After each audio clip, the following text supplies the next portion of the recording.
김세훈의 현장 속으로. 김세훈 리포터 어서 오세요. 네, 안녕하십니까. 네, 오늘은 어떤 현장의 소리일까요? 네, 오늘은 지난 8월 24일에 개소한 중고령 중증장애인 통합돌봄센터, 이제 이 명칭이 CCI 마실이라는 곳인데요. 네. 여기에 대한 이야기 준비했습니다. 자, 먼저 이 중증장애인들은요, 20살까지 일상이 어떻게 되냐면요, 특수학교에 가서 20살까지 학교를 다닙니다. 네. 그러면 학교를 졸업하면은 이제 돌봄센터를 다니면서 하루 일과를 보내는데요. 이 돌봄센터가 이제 좀 쉽게 설명을 드리면 뭐 어린이집 같은 곳입니다. 예. 오전 9시부터 오후 6시까지 이제 좀 돌봄 서비스를 받을 수 있는 곳인데요. 근데 이런 시설이 사용 연령 제한이 있습니다. 네. 그래서 시설에 따라 좀 차이가 있지만 평균적으로 40세 이후로는 이 돌봄 서비스를 이용하지 못하게 되어 있어요. 그러니까 40세 이상의 중증 장애인들은 사실상 좀 방치되어 있다고 봐야 되거든요. 예. 왜냐하면 보호자들도 경제 활동을 위해서 뭐 출퇴근을 하다 보면은 이들을 봐줄 수 있는 분들이 없잖아요. 그렇죠. 네. 그래서 이런 좀 사각지대에 놓여 있었는데 중고령 중증 장애인 돌봄 서비스를 받을 수 있는 이 시설이 부산에 첫 번째로 문을 열게 된 것입니다. 네. 그곳이 오늘 소개해드리는 바로 CCI 마실입니다. 자, 계속해서 이런 시설이 없을 때는 중고령 중증 장애인들이 좀 어떻게 생활을 했는지, 그리고 CCI 마실에서는 이런 중고령 중증 장애인들이 어떤 프로그램을 또 즐길 수 있는지를 이에 대해서 한번 알아볼 텐데요. 예. 자세한 이야기는 이주훈 관장에게 들어보겠습니다. 중고령의 장애 자녀를 둔 부모님들은 가정에서 보호를 하면서 부모 본인이 점점 나이가 들어가서 자녀들 돌보는데 계속 힘이 부처 하셨죠. 매주 이제 복지관의 프로그램에 참여하며 그리고 또 병원에 물리치료를 받으러 가고 하는 것이 그분들의 일과였는데요. 그리고 특히나 현재 30대 자녀를 둔 부모님들 이제 이용하고 있는 주간보센터를 곧 그만둬야 되는 불안감이 있죠. 어떻게 하나 고민을 했는데 이제 갈 곳이 있어서 기대가 되는 거죠. 프로그램은 사실 이용자 중심의 개별 맞춤형 서비스가 지원되고요.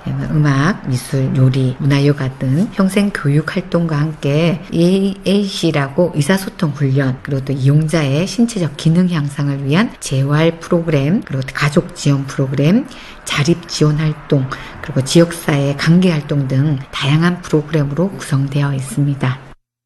진작에 이런 시설들이 있었으면 참 좋았을 텐데 네. 이제라도 이제 생겨서 정말 다행이라는 생각이 듭니다. 근데 어떻게 이런 시설이 생길 수 있게 됐을까요? 이게 이제 시작은 2019년이었는데요. 부산 사회복지 공동모금회에서 지역 문제를 해결하기 위한 프로그램에서 시작을 했고요. 예. 해당 사업을 위해서 이제 경성대학교의 김영중 교수의 제안으로 이 사업이 시작이 됐다고 합니다. 그래서 여기에 이제 다양한 기관과 시설들이 힘을 합쳤습니다. 먼저 부산 뇌병변 복지관, 그리고 부산 내성마비 장애인 부모회, 그리고 부산광역시 장애인 복지 시설 협회, 그리고 부산 진구 자원봉사센터, 그리고 부산 참여연대, 부산광역시 발달장애인 지원센터 등 다양한 단체들이 좀 힘을 모아서 이 CCI 마실을 만들게 됐습니다. 네. 지금까지 이제 이러한 시설들을 만들기까지는 여러 가지 좀 어려움들이 있었겠죠. 예, 그렇습니다. 일단 이런 시설을 만드는 데는요, 굉장히 좀 까다롭습니다. 특히나 예. 사회복지시설 같은 경우에는 뭐 재원적인 문제 외에도요, 법적인 어려움이 있습니다. 만약 장애인 시설이 한 건물에 입소를 하려고 하면요, 사실 임대인과 임차인 관계잖아요. 그렇죠. 근데 임차인이 임대인에게 좀 제한해야 될 게 꽤 많습니다. 예. 장애인들을 위한 뭐 보조 시설물 혹은 화장실에 장애인 전용 칸 뭐 이런 것들을 당당하게 요구를 해야 되는 입장인데 네. 임대인 입장에서는 들어주지 않을 수도 있잖아요. 그렇죠. 그런 부분에서 조금 어려움이 많고요. 또 장애인분들이 이용하는 시설에 들어갈 경우에는 인근 주민분들이 혐오 시설로 받아들여서 거부하는 일들도 꽤 많다고 네네. 합니다. 이렇게 대표적인 두 가지 어려움 때문에 좀 장소를 마땅히 구하기가 어려웠다고 하고요. 예. 그 외에도 이제 당연히 재원적인 부분에 있어서도 상당한 어려움이 많았다고 합니다.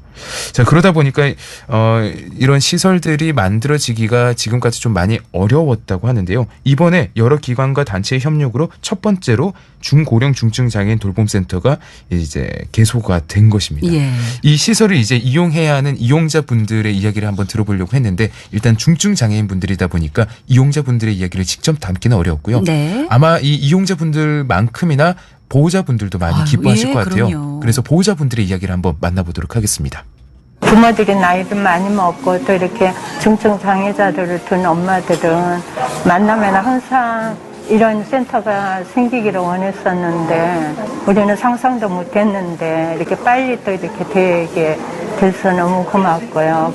요 관장님과 여러 선생님들께서 참 어렵게 이런 자리를 마련했다고 전화가 왔는데 너무 반가워가지고 달려오다시피 와보니 너무너무 좋습니다.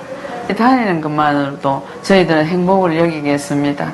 복지관 작업실에서 그만두면 어디로 가야 하나 걱정했는데 마실 생겨서 너무 감사합니다. 다른 사람들과 함께 다른 많은 것을 경험할 수도 있고 그 시간에 어릴 때부터 좋아했던 음악도 이렇게 다시 할 수 있어가지고 너무 기대가 되고 설렙니다.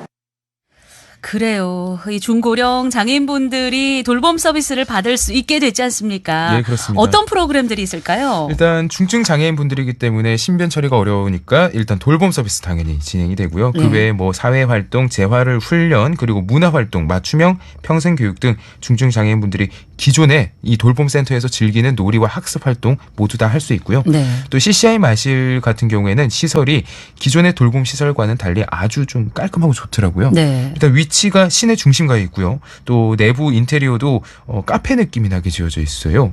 그리고 이 CCI 마실 같은 경우에는 뇌병변 장애인분들이 많이 이용하다 보니까 재활 운동이나 또 이동하는데 좀 필요한 시설들이 필요 있습니다. 네. 보조 기구가 있거든요. 이런 게 이제 기존에는 좀 어려웠어요. 네. 주변에 도움도 필요하고. 네. 근데 이 CCI 마실에는 이송 장치와 재활 치료기가 있는데요. 이게 천장에 레일을 쫙 깔아가지고요. 오. 거기에 이제 조금 올라타기만 하면은 저절로 이동이 가능합니다. 아, 예. 최첨단. 예, 기기입니다. 기기네요. 예. 어디서도 좀 찾아보기 힘든 최첨단, 최신식 기기들이 많습니다. 근데 이제 기존의 돌봄센터에서는 네. 연령 제한이 있어서 이렇게 이제 중고령 중증 장애인분들의 시설을 이용하지 못했었잖아요. 그렇습니다. 그게 이제 왜 그러냐면요. 기존 돌봄센터의 운영 프로그램들이 있어요. 예. 그러면 연령에 따라서 그 프로그램을 운영해야 하고 또 연령에 따른 그 장애인분들의 특성이 다 다르기 때문에 연령 대안을 준 것이라고 합니다. 네. 왜 10대랑 40대랑 같은 공간에 있으면 네. 다 다르잖아요. 그렇죠. 그러다 보니까 좀 연령 제한을 뒀고 이 연령 제한을 두지 않으면은 대기자분들이 돌봄 시설로 입소를 못하기 때문에 예. 왜 기다리는 분들은 평생 기다려야 되고 이용하는 분들은 평생 이용할 수밖에 맞습니다. 없다 보니까 이런 부분을 좀 해소하기 위해서 연령 제한을 줬다고 하는데요. 이 중고령 중증 장애인들이 이용할 수 있는 돌봄센터 좀 현황은 어떤지 이주은 관장에게 한번 들어보겠습니다. 그렇죠. 이제 점점 더 많아질 거라고 예상되고요. 이제 이게 이제 현상으로 보시면 2000년도 정도가 장애인 주간보호센터가 이제 확산되기 시작된 시기입니다. 그 전에는 몇 개가 없었어요. 우리 부산에도 3, 4개 정도가 있던 것이 지금 현재 64개라는 거는 20년 동안 엄청 많이 늘었죠. 20년 동안 20살이 들어왔던 친구가 20년이면 40세가 되죠. 그러면 이제 진짜 갈 데가 없어지는 것이 되고요. 40세 이후 같으면은 뭐 몇 명이나 있겠나 이렇게 생각을 하는데 45세 이상에서 60세까지의 연령대를 보니까 거의 85%를 차지해요. 부산 장애인 인구의. 그렇다면 엄청난 숫자인데 그럼 그들은 다들 과연 어디가 있는가? 실은 집에 있는 거예요. 집에 계시고 또 다른 형태로 병원에 계시기도 하고 보호되지 못함으로 인해서 자기 나름의 이제 적응을 하고 계시기는 하고 그래요. 예, 이게 앞서 이야기처럼 40세 이상의 중고령 중증 장애인분들이 부산시 기준으로요 5만 3천여 명이 넘습니다. 정말 많으신데요. 그런데 이들을 보호할 수 있는 중고령 중증 장애인 돌봄센터는 CCI 마실 한개가 있죠. 이제 한 곳이 생긴 한 거잖아요. 곳이 생긴 거죠. 예. 이게 근데 CCI 마실도 한계가 있잖아요. 여기 그럼요. 시설에서 어떻게 5만 3천여 명을 수용하겠습니까? 네. 그러니까 이런 사회복지 시설을 개소하는데 왜 안 하냐 하면은 사실 법적 절차나 아까 말씀드렸던 그런 좀 어려움들이 많다 보니까 네. 늘어나는데 어떤 한 분이 팔을 걷어붙이지 않으면은 사실상 네. 어려움이 있어서라고 합니다. 그래요. 네. 우리의 시선도 좀 많이 달라져야 될 거고요. 이분들이 또 편안하게 이렇게 다닐 수 있는 그러한 시설들이 뭐 각 구군별로 이제 뭐 좀 많이 생겼으면 좋겠다라는 네. 생각이 듭니다. 맞습니다. 자, 김세훈 리포터 수고 많았습니다. 네, 감사합니다.